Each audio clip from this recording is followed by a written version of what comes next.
Fala, rapaziada do canal Colina em Foco, mais um episódio do nosso quadro Olhar Cruz Maltino. Como eu disse para vocês, além de ter eu e Felipe, traríamos convidados também. E esse é o primeiro episódio que eu tenho um convidado e uma honra ter como convidado um amigo meu, jornalista vascaíno, meu parceiro Carlos Berbet. Fala aí, Berbet.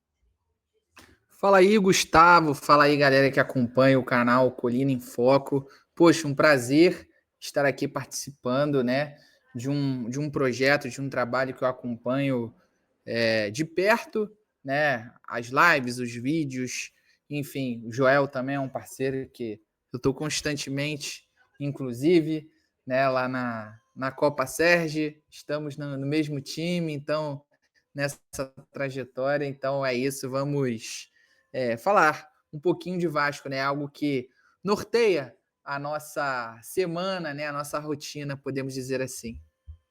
Então, eu já vou tacar aí no teu colo a pergunta que vai nortear o vídeo. No vídeo de hoje, a gente vai falar um pouco, analisar o trabalho do Admar Lopes. Não vamos analisar apenas a janela de transferências, isso vai ficar para um outro vídeo. Mas vamos analisar o trabalho do Admar, o diretor de futebol do Vasco. Então, e aí nesse vídeo a gente vai fazer uma análise dos últimos 5 diretores, assim, desde que entrou a era SAF aí, tivemos Paulo Brax, Alexandre Matos, Marcelo Santana, Pedro Martins e Admar, né? Consegui não esquecer de nenhum, né? Foram esses 5. E eu vou te perguntar, Berbet, o Admar Lopes tem esse início muito promissor, eu diria assim. Acho que fez podemos falar uma boa janela até aqui. E aí eu já vou te perguntar, até agora, ele pode estar no hall do melhor dos últimos diretores de futebol do Vasco? Cara, então, eu acho que está muito cedo para dizer isso, né? Até porque não tem nenhuma janela completa, mas ele vem deixando uma boa impressão, cara. Assim, pelo que se fala lá dentro, né? Que, poxa, ele realmente é um cara que pensa fora da caixinha, né? Traz nomes assim, impensáveis no sentido de que não seriam primeiras opções, mas isso não significa que sejam alvos ou candidatos a reforços de um nível inferior. Pelo contrário, que ele vem conseguindo ser criativo. E isso foi muito bem quisto dentro do Vasco, pelo que eu, pelo menos, escutei, sabe? Então, realmente vem deixando um cartão de visitas positivo sobre o seu trabalho aí. Então, assim, não sei se ele seria o melhor, mas estaria ali talvez entre os melhores com certeza, top 3 a gente pode É, elencar, A, talvez. a lista é curta, né? Mas a gente vai fazer É, essa dinâmica aí ao longo do vídeo. Mas eu gostei de uma palavra que você trouxe, que é um trabalho autoral, né? Ali, quando a gente sim, for trazer as contratações do Admar, a gente pode ver que cada um ali tem muito a cara dele, né? Jogadores que vieram do futebol francês, que o próprio Thiago Mendes ele já tinha trabalhado junto. Acredito de todos os reforços, talvez o Matheus França tenha sido o único que não tenha sido uma indicação dele, né? Pelo que a gente sabe, o Felipe, o próprio Diniz que indicaram ele, mas tirando o Matheus França, todos eles assim com um toque do Admar, né, Berbet? sim, com certeza. E também tem uma outra característica, né, que nós podemos ver na maioria deles, né? Claro que o Matheus França se inclui também por ser brasileiro, mas o Admar já tinha essa fama de conseguir identificar bons alvos no mercado sul-americano também. Não exatamente por serem da América do Sul, mas com origem na América do Sul, como foi o caso do Cuesta, Carlos Andrés Gomes também. Então, realmente ele vem, não é cumprindo, mas vem dando aquele checklist, talvez, da maneira que ele chegou, né? Que eram as suas características e seus pontos fortes no seu trabalho. Sim.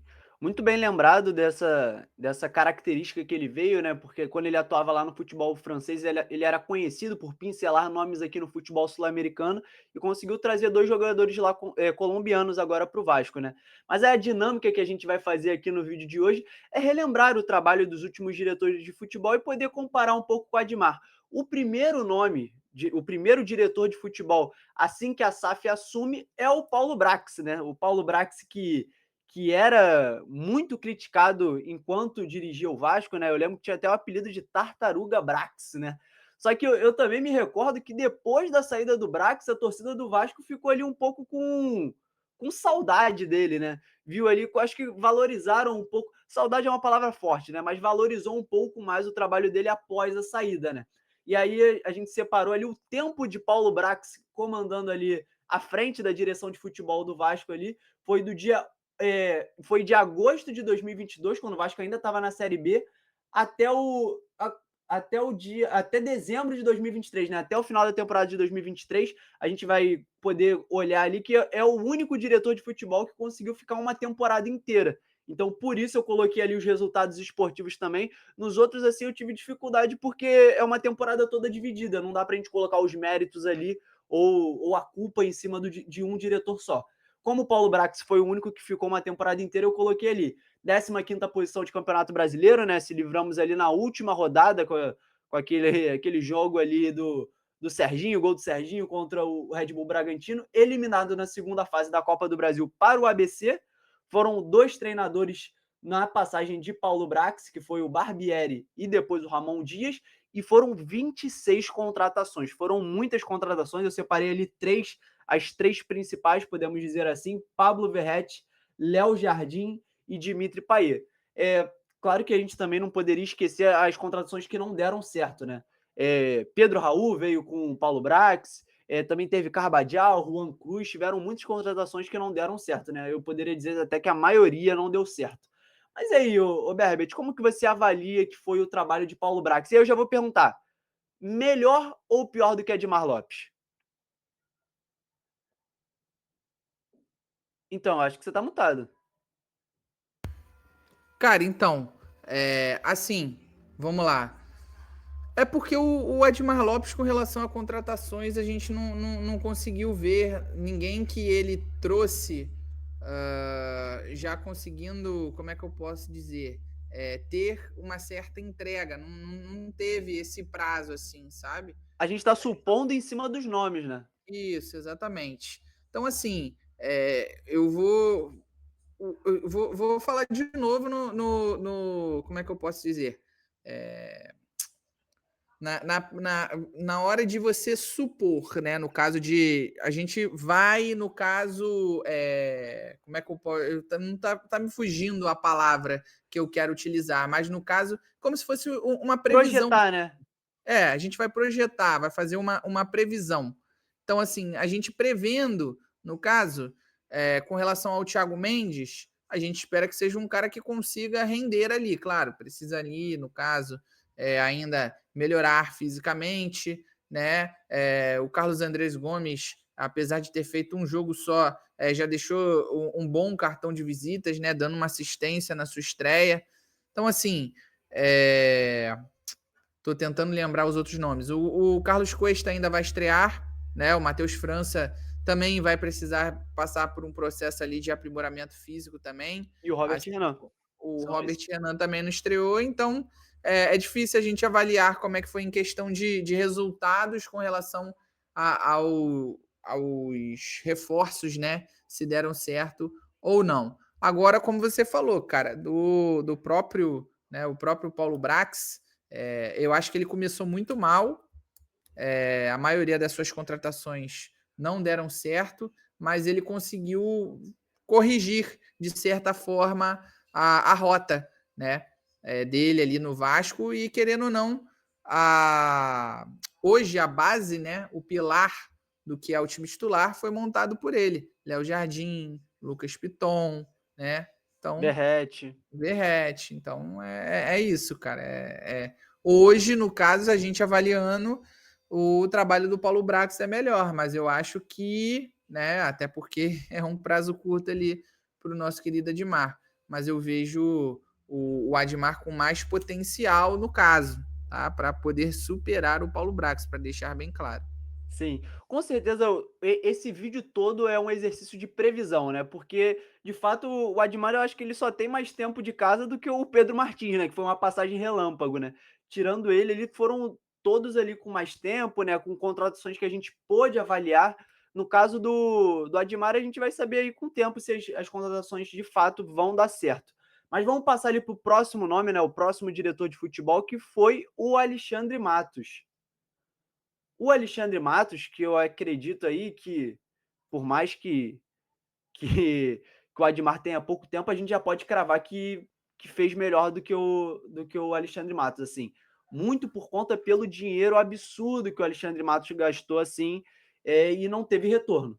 Não teve retorno. Ali eu separei como os principais nomes que ele trouxe, né? O David, o João Vitor e quem é aquele outro que tá ali que eu não tô conseguindo enxergar? Eu coloquei. Ah, o Watson, o Watson. Foi o Watson. É, principalmente o João Vitor, né, foi um jogador onde o Vasco gastou muito, a segunda maior contratação da história do clube, e já saiu agora essa janela, né? O Sforza, que foi outro jogador que ele gastou muito, muito dinheiro, hoje está encostado no Vasco. O Adson não conseguiu engrenar. E aí eu coloquei ali, ó, 120 milhões em reforços, né? Divergências com a gestão da SAF, esse até foi o motivo dele ter saído ali.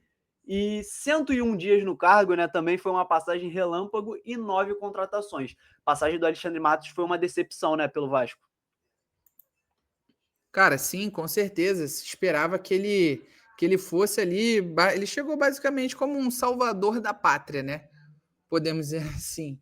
Então, só que ele acabou não correspondendo ao que se esperava dele, né? Naquele momento ali, gastou muito dinheiro em certos jogadores, né? Ele basicamente estourou o orçamento entre os jogadores, né? Que foram quem você citou aí, que no caso o Sforza, né? O João Vitor e O propriamente Watson. o Adson, né? Então, assim, foram 100 milhões praticamente em 3 jogadores. Então, algo surreal e o time continuou com algumas lacunas e isso foi uma das principais críticas ao trabalho do Matos aí, que depois até reclamou também que ele sofreu muito com a falta de... me fugiu a palavra agora, mas Autonomia. a autonomia, exatamente. A autonomia da própria 777, né, que tinham, no caso, como é que eu posso dizer? Tinha certos processos, assim, muito burocráticos e lentos, né? E, enfim, depois também teve aquele caso polêmico, né, que ele acabou vazando a conversa com um colega nosso jornalista, então, para tentar, né, a batata dele já estava quente, e aí ele tentou fazer para se proteger, né, para não sair como culpado da história.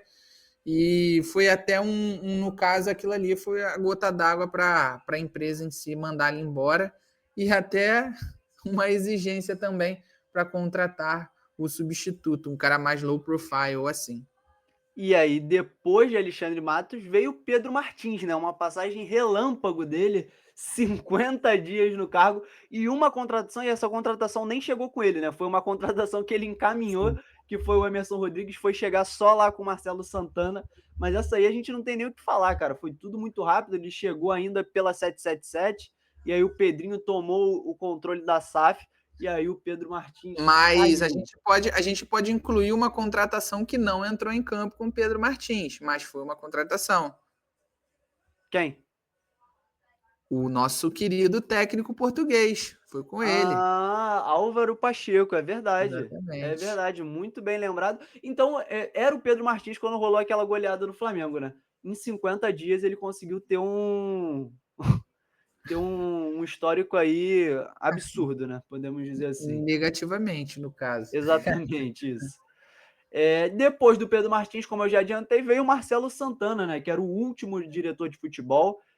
Foi alguém que saiu com muitas críticas, né? O Marcelo Santana recebeu muitas delas, assim, porque todas as janelas que foram feitas até antes da vinda do Admar, né? Pela gestão do Pedrinho, era no comando do Marcelo Santana. Então é uma janela onde basicamente os que podem ser salvos são aqueles 3 ali que eu separei, né? De 14 contratações, podemos dizer que 3 deram certo, que foi o Coutinho, Tietê e Nuno Moreira. Foram 14 contratações, 2 treinadores, né? Efetivou o Rafael Paiva e depois contratou o Fábio Carilli. Teve a questão das melhorias do CT, né? Que o Marcelo Santana era um dos cabeças ali nessa questão. E a parte burocrática, né? Que essa é a grande divergência que tinha entre o Marcelo Santana e o Pedrinho, né? Porque Marcelo Santana, ao sair do Vasco, Ele dizia que ele não tinha uma voz ativa nas contratações, ele era mais responsável pela parte burocrática, enquanto o Pedrinho disse o contrário, desmentiu a fala do Marcelo Santana. Cara, como que tu avalia o trabalho dele, né? É muito difícil quando a gente fica nessa divergência, né? Como que a gente vai avaliar um trabalho que um diz que só ficava responsável pela parte burocrática, o Pedrinho diz que ele tinha voz ativa assim nas contratações, é até difícil, né? Ah, cara, então, assim como outros, como é que eu posso dizer? Outros profissionais que passaram antes dele, deixou um pouco a desejar, sim, na minha opinião. Agora, pô, se você olhar 14 contratações, só 3 deram certo, né? E a gente bota nesse bolo aí, por exemplo, retorno do Alex Teixeira, do Souza, Lucas também, Oliveira, Lucas Oliveira, Lloyd Augusto, Lloyd Augusto, exatamente. Maxime, Jean Davi, é muito jogador que não deu certo, cara. Entre contratações que deram certo, talvez eu colocaria aí o outro Lucas Lucas, Freitas, o né? Freitas também. É, Então, é verdade. pois é. Então, mas, enfim, querendo ou não, quando você vai lá fechar a conta, né, botar na ponta do lápis, esquece. Realmente, o saldo não é totalmente positivo. E assim, cara, também se reclamava que demorava muito, né, a buscar contratações, que em alguns casos não se tinha um plano B, né, como a gente vê, por exemplo, agora com relação ao Admar Lopes. Pô, como eu falei, há relatos, né, de que o Admar Lopes ele entregou uma lista com vários nomes dentro do departamento de futebol, né, para os scouts também começar a observar, mapear certos potenciais candidatos a reforço. Então, eu acho que é isso, que era um padrão, no caso, que com a 777 não existia. 777 negociava com um jogador por vez. Ah, não deu certo com esse aqui, vamos partir para outro, ao invés de abrir negociações ou, no caso, só começar a conversar mesmo, sondar com vários ao mesmo tempo, que para mim deveria ser o ideal. Então, nesse ponto, realmente, nesses dois pontos, eu acho que são as principais críticas, né? Agora, melhorias no CT realmente era necessário, né? Então, assim, não vou dizer que o cara, não vou chegar aqui e falar assim, não fez mais do que a obrigação dele. Claro, realmente, era uma função dele, mas passaram outros anteriores também que deveriam ter feito e não fizeram. Então, realmente, a gente tem que citar, né? E agora a parte burocrática é muito difícil a gente dizer, porque a gente não tem acesso aos detalhes ali dos contratos, né? Questão de cláusula, opção de compra, enfim. Exatamente, né? E pós Marcelo Santana é o Admar Lopes, né? O tema do vídeo ali. Ainda temos pouco a se analisar, né? Claro que a gente está Uhum. brincando aqui, fazendo exercício de suposição, né? Que ele pode ser melhor do que esses todos, né? Mas agora que a gente já passou pelos últimos 4, né? Os anteriores ao Admar, a gente pode dizer que, com exceção do Paulo Brax, e a gente pode botar muitos asteriscos nisso, né? Ele montou um elenco que só se livrou do rebaixamento na última rodada, mas com a exceção do Paulo Brax, aí você pode botar a base do time a ele. Então vamos tirar o Paulo Brax. Eu acho que os outros ali, o Admar já começa a caminhar bem na frente deles, assim, e com pouco tempo de trabalho, né? Vale ali, ver a data ali, o Admar chegou ao Vasco dia 23 de junho. Então tem um pouco mais de 2 meses no comando do Vasco, e aí a gente pode fazer uma linha do tempo, né? Porque o Admar assumiu, contratou o Thiago Mendes ali um pouco depois que a janela começou, né? Teve uma crítica em relação. Foi até uma fala do Amodeu, né? Que ali no sorteio da Copa do Brasil disse que o clube planejava já trazer reforços depois na volta do Super Mundial. Isso não aconteceu, mas o Admar traz o Thiago Mendes e agora nessa reta final de transferência traz jogadores interessantes, né? A gente vai conseguir tirar um parâmetro, uma resposta final só no final da temporada, né? Avaliar se de fato os reforços foram bons ou não. Mas o que a gente pode dizer é que são nomes interessantes, né? E o Admar teve uma coisa que ele fez que foi muito julgado que o Marcelo Santana não fez, que foi viajar lá na Europa e voltar com reforços na mala, né, Berbit? Sim, com certeza, até mesmo pela questão de experiência, né? Ser um cara ali que está mais tempo no cargo, né? E são contratações, assim, de bem característica mesmo de scout, sabe? Que não são nomes tão conhecidos, mas que têm potencial, né, para darem certo. Então, é isso, cara, o que eu posso dizer. do trabalho do Admar Lopes com relação a buscar opções criativas, né? Como a gente citou também, que é realmente um trabalho de basicamente um scout, né? Um departamento de scout, e ao mesmo tempo é algo que um diretor de futebol deveria fazer, sabe? Na minha opinião, ele ter a própria lista dele de jogadores que ele observa, como o próprio o Alexandre. Sim, e você usou uma palavra ali que eu gostei muito, que foi sobre o trabalho ser autoral, né. E de fato ali a gente pode lembrar ali o Thiago Mendes, é um jogador que veio do futebol francês, que já tinha trabalhado com ele, né. O Andrés Gomes veio do Rennes da França, também um time lá da França onde ele trabalhava. O Robert Renan foi um jogador que era uma vontade do Diniz.